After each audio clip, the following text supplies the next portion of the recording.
What's good, Wizards fans, and welcome to the Locked On Wizards podcast. Today, we're going to recap the first 4 games of the season and then finish up with a little buy or sell on some stats for the Wizards for the first 4 games of the season. Let's get to it. You are Locked On Wizards, your daily Washington Wizards podcast. Part of the Locked On Podcast Network, your team every day.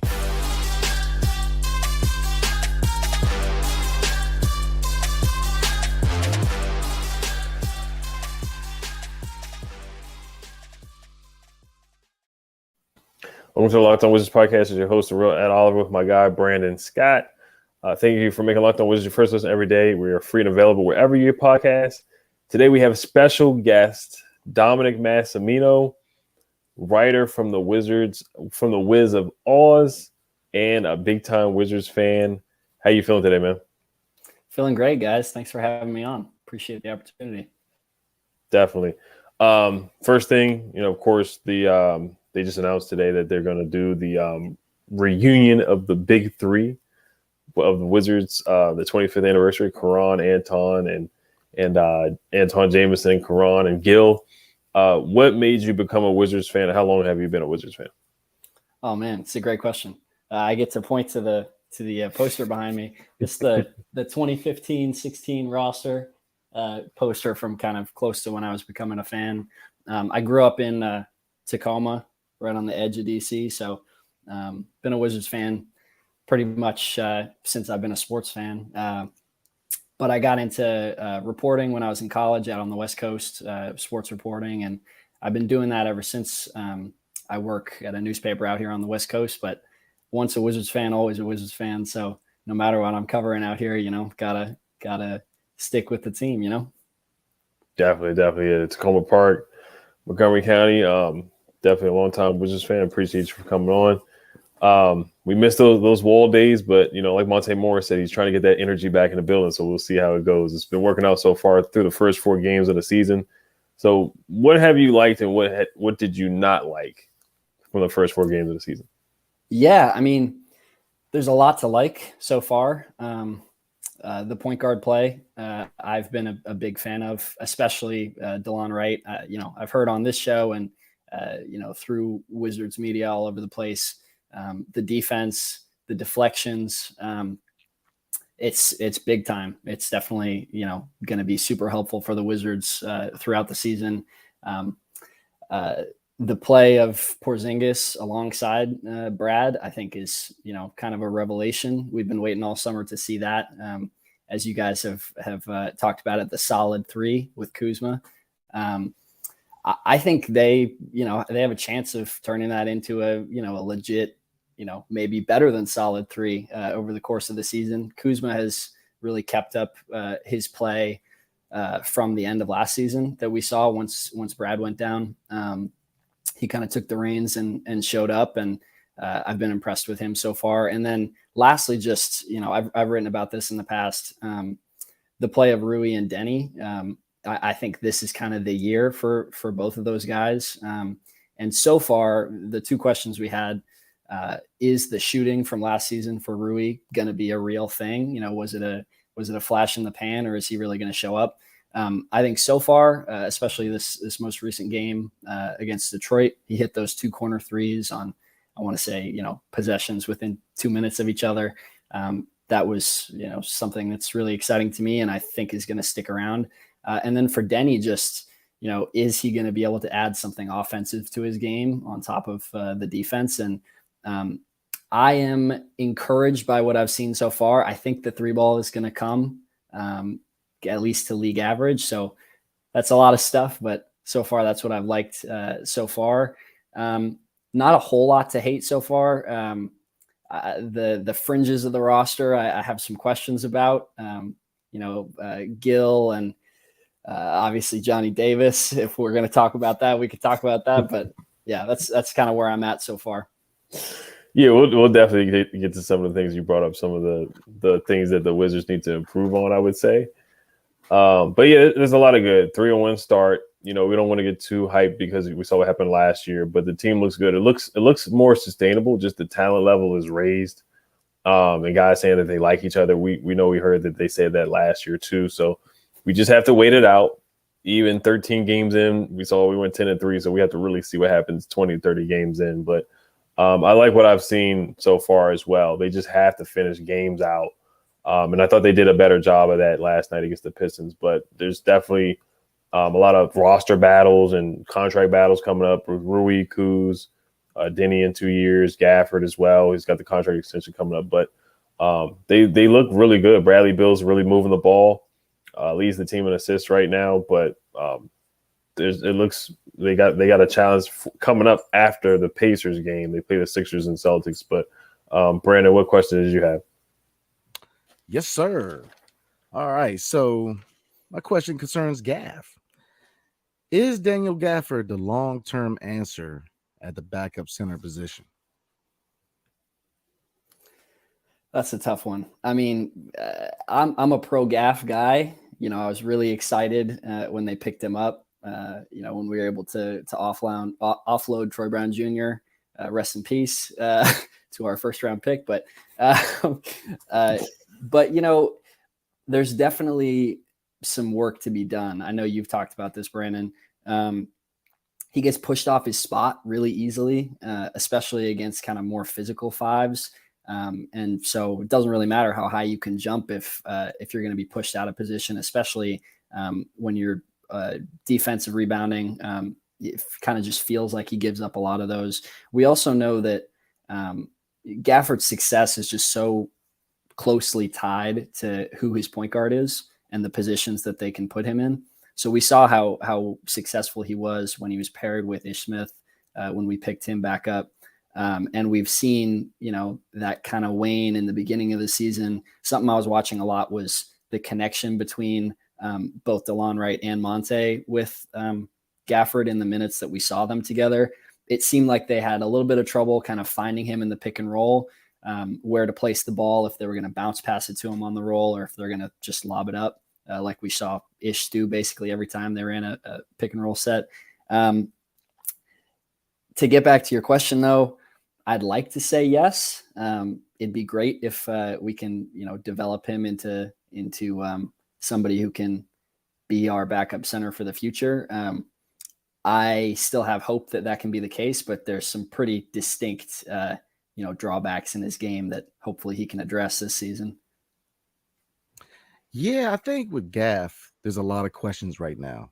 I was a big fan of the trade, bringing him from Chicago. I thought that was a good trade, especially giving up, only Troy Brown and Chandler Hutchison. But, I want to see more. I think right now is audition time for Gaff. He's fighting for a job because, in my opinion, if you look at the next season, his extension kicks in. You got to ask yourself a question. If you're Tommy Shep, you got to ask yourself a question. Am I willing to pay a backup center who, one, is not a modern center, can't shoot from behind the arc, two, can't handle bigger bigs, and three, is still developing a mid-range shot? And if you add in the difficulties with the pick and roll and foul trouble, are they really willing to give him that money? Because, as you know, after Bradley Beal put the pen to the paper, it's going to be a little crafty to kind of build around him with his team. And, $13 million goes a long way when your star player is making 50. So they have to find interesting ways to kind of build around him. And Gaff, while I'm a big fan, and I think he can be a productive center, I think he has to work on his game. I really do. I think he has to evolve because, as you know, the modern center in the NBA is not Patrick Ewing anymore. They have to be able to out at a high level. They have to be able to defend at a high level. And three-point shot is, most of your bigs can shoot behind the arc. From Mo Banga, your Steven Adams centers are becoming a thing of the past now. Shooting is the name of the game in the NBA now. So, like you touch base, I would love to see him in DC long term, but I think he has a lot to prove before we get to that point. So before we get to Ed's question, Ed has a ad tonight. All right, this episode is brought to you by Prize Picks. Prize Picks is super easy. If you're a Commanders fan, it's real easy. You pick 2 to 5 players. You pick their over-unders. If you're a Commanders fan, I picked Terry McLaurin to get 53 receiving yards against the Packers. He got 73 receiving yards and a touchdown, so I hit on that pick. The other picks, I had Gibson. He didn't get the over on the over-under, so that's one that I missed. But Terry McLaurin, you might as well pick him every week. Bradley Beal points, I would pick him in the next game over under. So those are just examples of easy picks for prize picks in your over under picks. No competing against other people. It's just you versus the projections available. Prize Picks offers projections on any sport that you watch. This includes NBA, NFL, MLB, even cricket, and more. Entries can be made in 60 seconds or less. It's that easy. Safe and fast withdrawals. Currently operational in over 30 states and Canada. Download the Prize Picks app or go to prizepicks.com to sign up and play daily fantasy sports. First-time users can receive 100% instant deposit match up to $100 with promo code Locked On. If you deposit $100, Prize Picks will give you $100. If you deposit $50, Prize Picks will give you $50. Don't forget to enter promo code Locked On and sign up for an instant deposit match up to $100. Also, we want to thank you guys for making Locked On Wizards your first listen every day. Now, for your second listen today, check out Locked On Sports Today. From the games that matter the most to the biggest stories in sports, go beyond the scoreboard and behind the scenes with local experts and insights only Locked On can provide. Locked On Sports Today, available on this app, YouTube, and wherever you get podcasts. All right, I'm going to chime in on Gaff real quick before you do, Dominic. I'm a big Gaff fan. Like you brought up, Brandon, I love the trade where they gave up Troy Brown and Mo Wagner for Chandler Hutchinson, who's, I don't even know. He's not on the roster anymore. We didn't re-sign him. But Gafford was a steal in that trade. We don't make the playoffs that year in 2020 without Gafford. Like both of you brought up, he really needs a point guard to motor his game, and kind of like you have the John Wall poster behind you, kind of spoon feed like he talked about with Gortat. And that ties in Gortat too. What is Gortat really teaching him with setting screens? Because he's had at least 4 or 5 illegal screens already in 4 games. Porzingis has had a couple of illegal screens too. So what's going on there? And I love Gortat as well. But Gafford, some games it does look like he regressed. But the Pistons game, I love how physical he was going up against Jalen Duren, who's only 18 years old, but he's strong as an ox. Isaiah Stewart is a strong young man too. Very physical players, even though they're very young. Gafford's young too. But there just are some inconsistencies. The Cleveland game, he was almost unplayable because he gave up a couple of offensive rebounds against Jared Allen and Evan Mobley. So it's just consistency. And then there was the whole thing about he had sports asthma at one point in 2020. Then the next year he said he didn't. So, it's just some question marks there. And then last year, Wes Unseld Jr. benched him because he was trying to showcase Thomas Bryant and showcase Montrezl Harrell on the trade block. So it's been kind of a roller coaster ride with Gafford. He needs a point guard that can motor him right now. Monte Morris is not a guy that really gets past his man. And Delon Wright, I love him on defense, but he's not a guy that's, he's not a speedster like you brought up Ish Smith or like Russell Westbrook when he was spoon feeding Gafford on lobs. So it just makes it tougher for him if we're not going to have a point guard that can really get to the paint. So it does kind of decrease his value a little bit unless he's really going to go out there and bully guys and get offensive rebounds and kind of develop some pull. I'm not expecting him to be Hakeem Olajuwon or anything like that, but can he get the ball in the post and be effective here and there and run the floor and finish strong? Yeah, I don't know if you guys remember this, but there was one possession in one of those 2 games in Japan against the Warriors where he got the rebound around the elbow. It was an offensive rebound, ball just kind of bounced to him, and you could see he kind of couldn't really decide what to do, and he just brought the ball up and shot that elbow jumper. And it looked good, like you see him at the free throw line. He has decent looking mechanics, but as soon as he took that shot, I just cringed a little bit. Ball just dipped right off the back iron. And it's something that we've talked about for a little while with Gaff. He hasn't been on the roster for too long, but adding just, some kind of, like a push shot or a floater or just, some kind of jumper from kind of that free throw line area would really open up his game. I also just feel a little bad. You have KP on the roster next to him. It kind of shows more glaringly what, the aspects of his game that aren't part of the modern game. Like you mentioned, Brandon, it's like, when you have a guy who's, crossing the ball over from 3 feet behind the 3-point line and taking step back threes and they're decent percentage shots, it does kind of show your big who can only be spoon-fed for lobs at the rim, shows kind of, the parts of his game that need work. So we'll see. Yeah, definitely. And I'm rooting for Gaff for sure, but KP's definitely been in foul trouble a lot, so we're going to need him to step it up, or we might have to see what Taj can do. And Taj, watching him in preseason, he was kind of getting bullied by Mitchell Robinson in that next game too. He looked like a guy who's 37 years old, but he can stretch the floor and shoot the 3. And then Wes Unseld Jr. He loves some Anthony Gill, and Anthony Gill got that last. He played in the last couple of minutes in that Bulls game and almost cost us the game with not coming to the basketball. But I just want to get your thoughts. So Delon Wright, he pulled his hamstring. Of course, Corey Kispert is out for the foreseeable future. He's practicing with the Capital City Go-Go now, trying to ramp up and get back from the ankle injury. So that's another guy that's down. You look at the depth chart. You look at the shooting guard depth, really the point guard depth chart is pretty thin. So who do you have in your rotation or your 10-man, or do you think they were shortened into a 9-man rotation while Delon Wright is out? Knock on wood, we haven't heard anything, but if he does have to miss 2 or 3 games or 4 games, who do you have in that rotation? Do you see Johnny Davis getting any minutes while Delon Wright is out? Yeah, I mean, anyone who's been around basketball or sports in general, kind of watching that, that play with Delon Wright, he pulls up real quick on his hamstring. And, to me, Wes Unseld Jr. said after in the post-game presser that right then and there, they were just calling it, hamstring tightness. I think he's going to miss some games. I think if I had to guess, he's going to be out a few games. And so this is definitely an important question. I don't really see Johnny Davis getting meaningful run just from what we've seen. Confidence is definitely going to be a problem with him. If he checks social media at all, I think, he's seen, what's been going on with Wizards fandom and kind of what they think of his play so far. I totally have not lost hope in him. I think you come in, he was just a sophomore at Wisconsin, and, he's still a young guy. He's going to take some time to develop.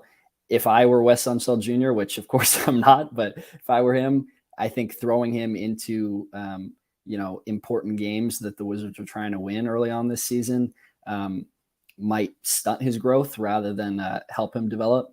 I am very much pro throw him in the G League and let him get some reps against some guys who simply don't have the talent that he has.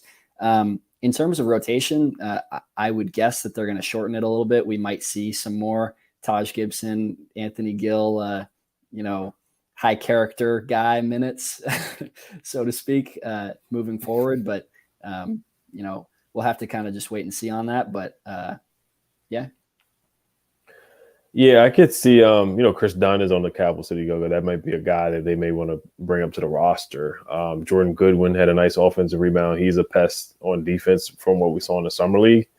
Or they could just shorten the rotation and maybe Brad has to play more minutes. Monte Morris has to play more minutes. Like you said, maybe Taj could get minutes or Gil could get minutes. Gil has had to play because Corey Kispert's been out. So it is going to be interesting. You just lose a big part of your defense. Brandon, what do you think? I totally agree. I think Delon Wright is a big loss if it's an extended amount of time. Now, a couple games, we should be all right, but if it's long term, that's a big loss because his defense has been incredible. Outside of Deni, he's been the best defensive player on the team. Just watch him. I mean, he's active. He's in your face. He plays good defense. So I think going forward, I mean, you can kind of look at Chris Dunn. He's had experience starting in the past. But I'd see them kind of staggering minutes. Maybe staggering the minutes to where Bradley Beal might bring the ball up. I think that would be the alternative because who can you really trust right now to really carry that second unit? Because as you saw, Will Barton and Delon Wright, that was a good backcourt for a second unit. Delon Wright is a very important piece. So who do you really plug in to really, take over? That's a hard question. So, if I'm Wes, I would stagger minutes. I would have Brad bring, the ball up for second unit and stagger the minutes like he did last game. I think that Wes Unseld did a great job staggering the minutes with the starting unit and the second unit. And I think that was a big reason why we blew out the water because, you had scorers on the court. You didn't play the whole starting five and then the bench five. You kept guys in there that were hot and it kept the momentum going. So I thought that was a really good job from Wes. So, touching on Delon Wright, that's a big loss. But I think that Wes has showed that he's done a better job with game planning, and I think he's going to find a way to kind of stagger the rotation and make up for that loss. So I'm very optimistic. But I'm going to slide right into my question. Now, what steps would the Wizards need to take, short term or long term, to make them a serious contender to win a championship? Oh, that's a big question. So much has been said in kind of the Wizards fan spaces in particular about, the anger about kind of the way this team has been managed, being comfortable with mediocrity, being comfortable with shooting for, winning enough games to just make the playoffs and being comfortable with a first round exit. I think, part A to my answer to that question is, a serious realignment about the way that we look at, how this team is managed and what our goals are as a franchise. The idea of we will never tank has been kind of thrown around by Ted. And I think barring any changes to, penalties for tanking or kind of, incentives for not tanking that come down from the league, I think that is the way that the NBA works in the modern era. And so without doing that, you just have to make so many correct moves over and over and over again for you to be able to put together a true championship contender. Short term, maybe the happier view with the roster we do have, I think bringing in KP was a move that I liked a lot because it was a ceiling raising move. We talk a lot about like the moves that Tommy's made on the fringes of the roster to get just a little better, which kind of fits with that idea of just, get us a little closer to the play-in, get us a little closer to the 7th seed. But the risk with KP, you're taking an inherent risk. He's an injury-prone player, but he raises the ceiling of this team alongside Beal to truly be able to make a deep playoff run if things go well. So I think that kind of answers it in a different way. Moves like that, high risk, high reward moves that can increase the ceiling of this team. Those are things that Tommy can pursue, and I'm excited to see what KP and Brad can do together. Already, it's been pretty exciting. Oh, absolutely. But you said one thing that really made sense, and I want to touch base on that. Finding a direction and really going that direction. This team's kind of been in limbo for a minute. They don't know if they refuse to tank. So, we're always getting picks within the 10 to the 15 range, So it's been hard to find those, those real difference makers in the draft, which it can be done, but it's harder the higher you go, So I totally agree. I've been saying this, they have to find an identity for this team. Or do they want to contend? Do they want to develop? You can't, it's hard to do both. A lot of your, bottom tier teams, they have no choice but to kind of get their, young guys going and develop. But, we're trying to develop 3 guys, and yet we're throwing them into the fire at the same time. It's just, I think that's what the problem is that they have to find out what their identity is. What do they really want to do? Because, you signed Bill to a Supermax, so hate it or love it. You got to try to build a contending team around Bill, because you cannot have a $50 million guy on the roster for a rebuilding team. It just doesn't make sense. So they're all, I think you're absolutely correct. KP was a step in the right direction. I think KP is going to be a big pickup.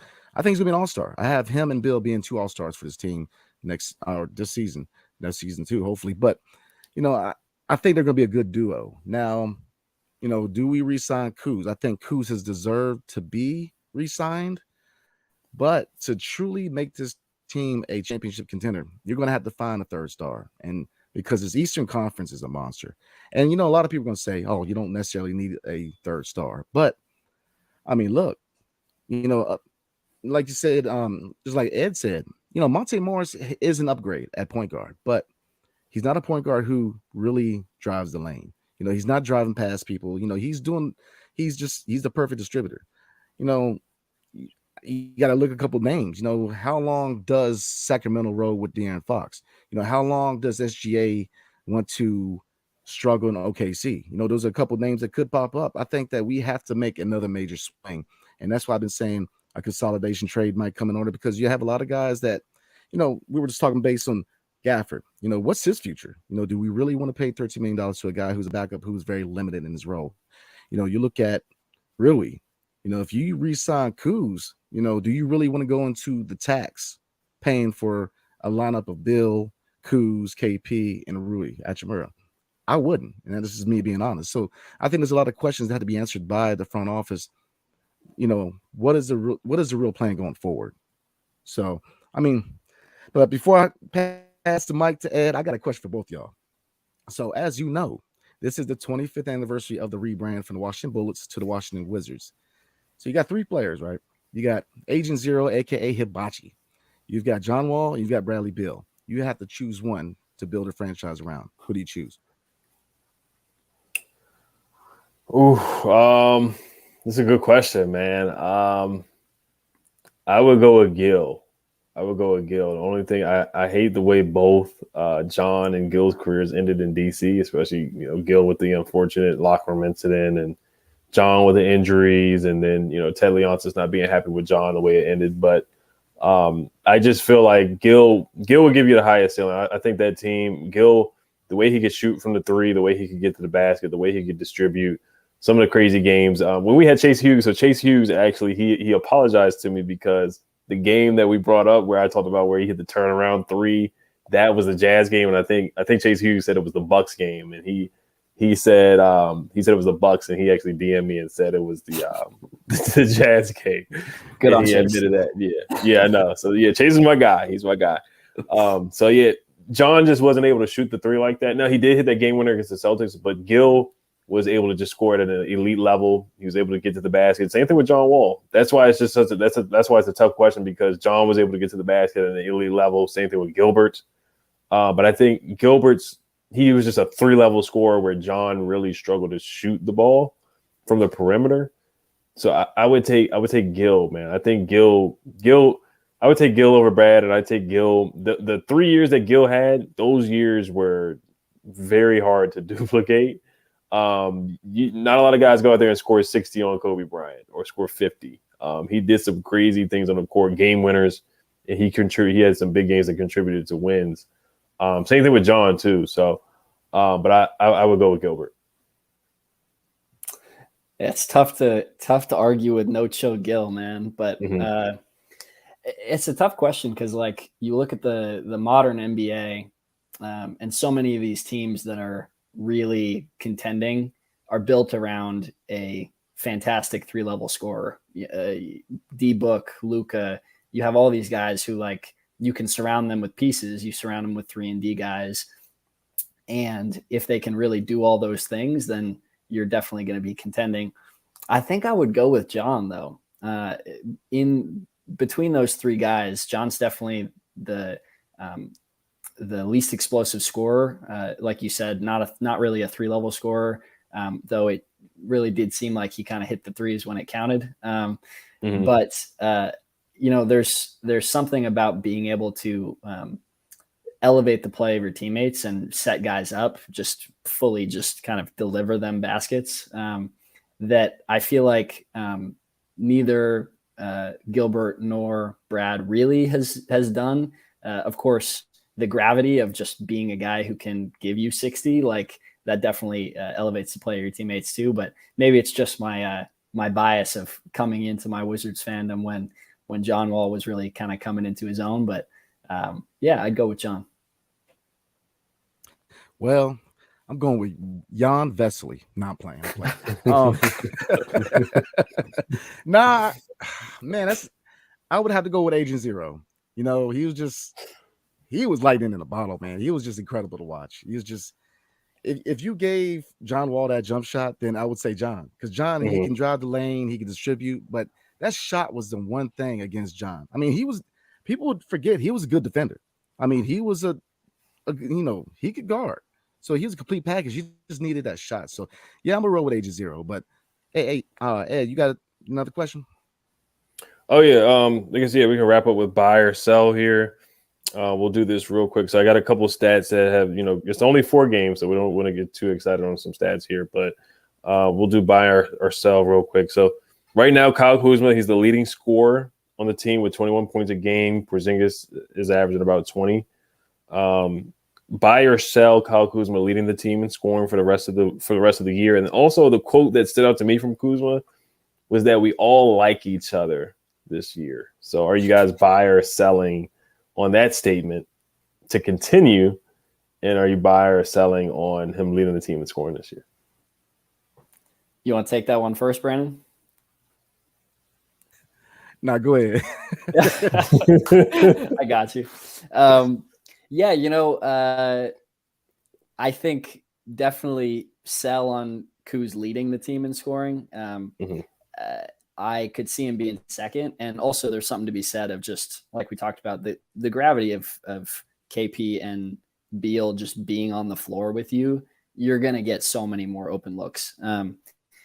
Kuz showed that he can hit, catch and shoot threes. Like he can hit them at a clip when he's on, and being able to attack like tilted defenses when say you're running an action like a dribble handoff with Beal and KP on one side and you kick it out to Kuz to attack. Like he's getting to the bucket like at ease. He's kind of showing some physicality. I don't think it's going to be enough that gravity to give Kuz the most points per game this season, but I think he's going to prove himself to be able to score at a high rate. The second question, winning cures all. I think last season when they hit some hardships is kind of also when they started to fall apart in terms of their relationships off the court, on the court. The stuff with KCP and Trez, the stuff with Dinwiddie, had they been winning, many, many games late in the season, not just that 10-3 start, I think we might not have seen that come out, or at least not as early as it did. I think this group does like each other, but I'm curious to see what happens when they face some adversity later on in the season. Fingers crossed we don't see that happen, but you never know. I'm with you on Kuz. I think he's good. Man, I've been very impressed with him coming over from the Lakers because he's a completely different player. In LA, you saw a guy who he had potential, but he just couldn't figure it out. He came to DC and he just became a complete player. His 3-point shooting has improved dramatically. Like you said, he's getting to the lane, and with his size, he really has no problem doing it. He's going in the lane and he's making some hard layups. I mean, he's become a clear. I mean, he's just, oh man, I can't talk enough about Kuz. So, like you said, between Bill and KP, I don't see him being the leader, but he showed enough, especially with this last game with Bill going out with the back tightness, that if need be, him and KP can carry the torch. And that really impressed me because they picked up the slack. They came in, they took charge, so he can be if need be. And man, yeah, the second question. Like you said, winning cures all. Last season when they were 10-3, they were giggling at press conferences and having a good time. And then, when everything hit the fan, everybody was, fighting and getting body slammed in the tunnel. So, it's tough to say. I think that the difference between this team with last year's team and teams before is that it's just, the mini camp in LA, they worked on chemistry early on. The guys are hanging out. And I think the second thing is people understand the roles. People didn't understand the roles last season, especially when Rui came back, when Thomas Bryant came back. Everybody's fighting for minutes. Nobody knew the roles. Bertans, he came in, he had no idea. They had him, a few nights guarding the best player. It's just, there was no clear cut plan. This season, everybody knows their role. Monte knows his role. He's a distributor. If we're able to get 10, 12 points out of him, good. But his main job is to distribute the ball to scorers, Kuz, KP, Bill. So everybody knows their job. So that's what makes me very optimistic this season as opposed to other teams because they really came into the season with a clear head. So that's just my piece on it. Mm-hmm. Yeah, real quick for me. I mean, yeah, it's about winning, and you got to see how these guys go through adversity. And teams go on losing streaks. It's a game of runs in the games. It's a game of runs and winning and losing games throughout an 82-game season. So we have to see how these guys adjust through adversity. I think we just have a different group of guys. Last year we had some guys with big egos, and West got guys that he trusts more with Will and Monte. He's more familiar with Brad, and he got to coach Porzingis, and Deni is a guy that has bought in. Rui, I feel like, is a guy that has bought in. So they got guys that have really bought into what West wants to do culture-wise. Same thing with Tommy Shepard. And then last year they just had some guys with some egos that had to get traded ASAP. They just had to get traded as soon as possible. And we were able to get Porzingis for some guys that we traded as well. So, but yeah, I would buy that they really do like each other. Kuz grew up with Delon Wright. Kuz grew up with Monte Morris. So I could definitely see that right there as well. So this one, Deni Avdija right now, he's shooting 37% from three. Last 2 years, you shot 31%. Brandon got on Deni. We both got on Deni last night about the missed layup that he had. In our comment section, we got a little pushback about that, but you just have to make your layups. What are your thoughts about Deni so far through the first 4 games? Deni did a great job on Cade Cunningham last night. I want to say Cade Cunningham was 4 for 14 while guarded by Deni Avdija, and he had a huge block on Cade Cunningham that transitioned into a fast break dunk for Kyle Kuzma. What are your thoughts on Deni, just real quick, and then would you buy or sell on 37% from three for Deni Avdija to continue the season? Yeah, Deni is so fun to talk about and to write about because he's sort of come into his own as a defender in a way that I think nobody really, even in high level draft spaces, kind of thought could happen.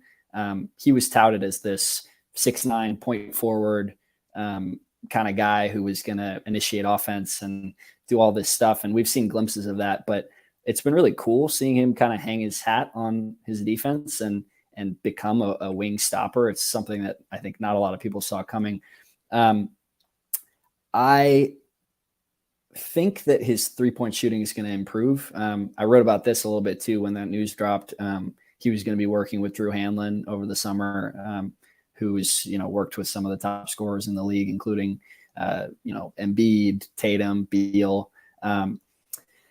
I think from what we've seen so far, if you really take a look at his shot mechanics, he's got a little bit more dip in his jump shot. He looks a little bit less stiff than he has in the past, which, normally you think a big dip in a jump shot maybe is not a great thing for someone who has a jump shot that looks normal. But we all know that, Deni's jumper, when he came into the league, very stiff, a quick release, but, you're not really getting kind of fully activated into your jump shot when you don't have any kind of lift like that. So that's been something that we've seen kind of change a little bit. If you really look at it closely, I think no way he stays anywhere near 37%.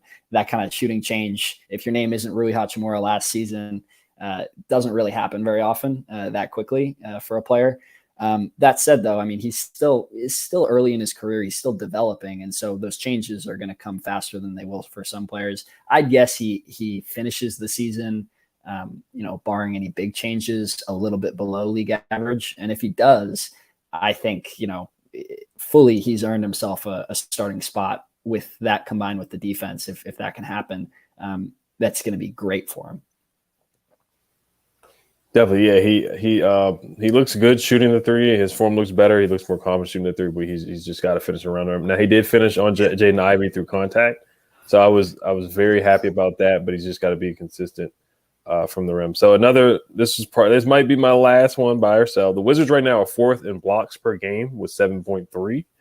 And then the other one, unfortunately, the bad on the defensive side of the ball, opponents' second points per game.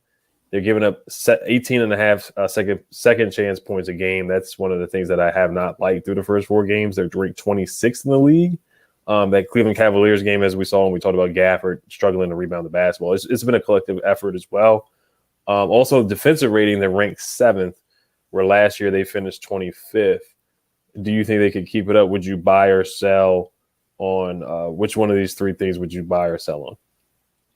So we're talking blocks, defense, and the defensive rebounding. Yeah, the defensive rebound. Do you think it will improve, or do you think that's something that they're going to continue to struggle at throughout the season? Yeah. So one thing I'd say is the positive blocks number and the negative defensive rebounding number, I think, are correlated. You look at the way Gafford plays; he hunts blocks, and it's something that I'm sure he's asked to do with his athleticism when he's playing at the rim. But what you see with that is Gafford will go up and, he'll energetically want to block a shot. He'll leave his feet. And then you'll get the quick dump off to the big who'll get, either, they'll miss and get an offensive rebound, or he'll just get the easy dunk. So I think that's kind of something that's related. So if you buy on one, you might have to sell on the other. One thing I've liked seeing with KP at 7'3" is he doesn't really leave his feet very often. So the rim protection comes just from having that length in front of the rim. I think from what I've seen with the defense, with Deni, with Delon Wright, with the good things that we've seen from the Wizards bigs, I'm buying that. I'm buying that the defense remains top 10. I think maybe wishful thinking, but I've liked what I've seen so far. Okay. All right. And then I'll do a rapid fire with you. You could just say buy or sell. Delon Wright, third in steals. He's ranked third in steals in the NBA right now. In the league? Yeah, I buy that. Okay. He's ninth in deflections with about 2 per game. Buy that even more than the steals. Okay. Wizards 3-point percentage, they're ranked 15th. They were pretty darn bad. They were bottom 5 last year in 3-point percentage as a team. I think it's going to take a dip, but I buy. Okay. 40 last one. Bradley Beal's 28% from 3 right now. Do you see it improving or not? Definitely see it improving. I think being paired with KP, the dribble handoffs, the gravity scoring from him, the kind of kickouts that he's going to get for easier catch and shoot threes rather than off the dribble, I think he's definitely going to improve. Okay. All right, last one. Brandon has us winning 45 games. Do you buy or sell that? I sell it. Sorry, Brandon. I think this team is actually going to be a lot better than last year. I don't think that's going to show up in the record. The Eastern Conference is scary this year. The level of talent just across the board, I think it's just going to mean that a more talented team may have the same record as its less talented counterpart from last year. I think probably 41 wins. Okay.